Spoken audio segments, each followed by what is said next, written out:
Отбасы бала тәрбиесін қалыптастырушы ең алғашқы бесік. Жанұядағы тәрбие ұлттық құндылықтарды қалыптастырудың қайнар көзі, діни тәрбиенің бастауы. Халқымызда отан отбасынан басталады деген қанатты сөз бар.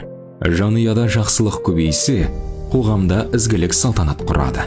Қоғам түзелсе, мемлекеттің мерейі тасып, мәртебесі артады. Бұл жастардың экстремистік топтар мен бейтаныс ұйымдарға тартылу ықтималдығын азайтады.